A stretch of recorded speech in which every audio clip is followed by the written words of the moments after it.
Aujourd'hui, j'ai une histoire très spéciale à vous raconter. Une histoire qui s'est passée à l'époque du prophète Mohammed sallallahu alayhi wa sallam. Bismillah ar-Rahman ar-Rahim. Assalamu alaikum wa rahmatullahi wa barakatuh, mes petits musulmans. J'espère que vous allez bien. Avant de commencer, si ce genre d'histoire vous intéresse, n'oubliez pas de liker, partager et laisser un petit commentaire. Vous savez que parfois, on pense que la force, c'est d'avoir de gros muscles. Mais vous allez voir que notre prophète bien-aimé, Mohammed sallallahu alayhi wa sallam, nous a appris une toute autre définition de la vraie force. Alors, installez-vous bien et écoutez attentivement. Les jeunes musulmans s'amusaient à tester leur force et à faire une compétition d'haltérophilie. Il y avait là une grande pierre, considérée comme une épreuve, pour mesurer la force et la virilité des jeunes. Chacun l'a déplacée selon ses capacités.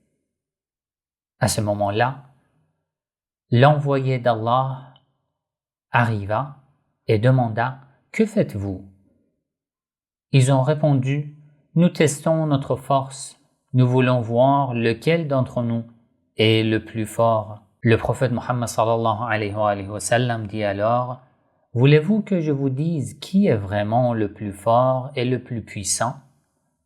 Bien sûr, quoi de mieux que d'avoir le messager de Dieu comme juge de notre concours et qu'il remette lui-même le prix d'honneur. Tout le monde attendait avec impatience qui le prophète allait-il désigner comme le champion.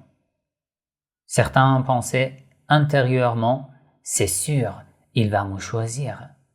Mais le messager d'Allah sallallahu alayhi wa sallam a dit, le plus fort et le plus puissant est celui qui, lorsqu'il aime quelque chose, en est attiré, ne se laisse pas emporter par cette envie au point de sortir du chemin de la vérité et de l'humanité, et ne se salit pas par le mal, et quand il se met en colère, que la tempête de la colère monte dans son cœur.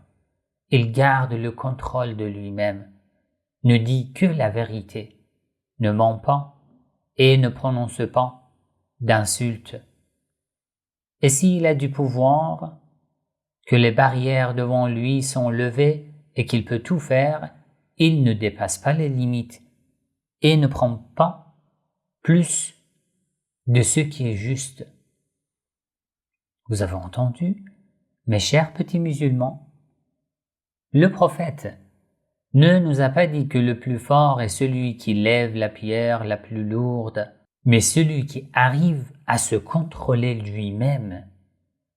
Lorsque je suis en colère, lorsque je m'énerve, il est très facile de crier, il est très facile de insulter, d'utiliser des mots grossiers, des mots durs, mais il est énormément difficile de se contrôler, de contrôler sa colère, de contrôler sa langue.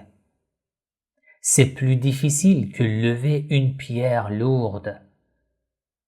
C'est une force à l'intérieur de mon cœur. Et celui qui peut contrôler une colère intense, est plus fort que celui qui peut lever une pierre. Ça, c'est plus facile. La vraie force, c'est dire non. Quand ton cœur veut faire quelque chose de mal, tu dois rester ferme et dire non. Je veux pas le faire. Je veux pas faire mal aux autres. La vraie force, c'est garder ton calme quand tu es en colère. La vraie force, c'est être juste, même si tu peux faire ce que tu veux. Il faut être juste, tu as le pouvoir, tu peux venger, Tu peux attaquer quelqu'un, tu peux être injuste, mais en ayant le pouvoir, tu essaies de rester juste et de ne pas faire mal aux autres.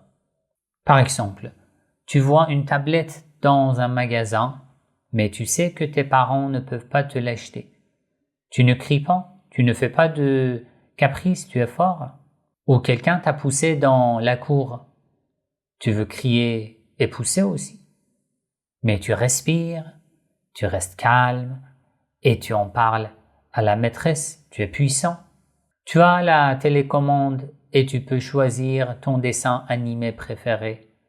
Mais ta petite sœur veut regarder autre chose. Tu partages avec elle, tu es un champion. Tu as la force de faire ce que tu veux. Mais tu as la force également de contrôler ta colère, de contrôler ton pouvoir. Et maintenant, c'est à toi de montrer ta vraie force. Aujourd'hui, choisis une situation où tu aurais pu t'énerver. Tu aurais pu désobéir ou prendre plus que ce que tu avais droit. Mais cette fois, montre que tu es un vrai champion. Comme l'a dit notre prophète, sallallahu alayhi wa sallam, tiens-toi calme, sois juste, parle avec douceur et surtout raconte à tes parents ce que tu as réussi à faire. Peut-être qu'ils seront tellement fiers qu'ils t'offriront un petit cadeau ou un grand câlin. Mes petits musulmans, n'oubliez jamais cette parole du prophète. La vraie force, ce n'est pas de vaincre les autres, mais de se vaincre soi-même. Et si tu y arrives, alors tu es un vrai héros, un héros du cœur. Si tu as aimé cette histoire, partage-la avec ton entourage et abonne-toi à ma chaîne Petit Musulman pour découvrir plein d'autres belles histoires comme celle-ci. À très bientôt, Inch'Allah. Assalamu alaikum wa rahmatullahi wa barakatuh.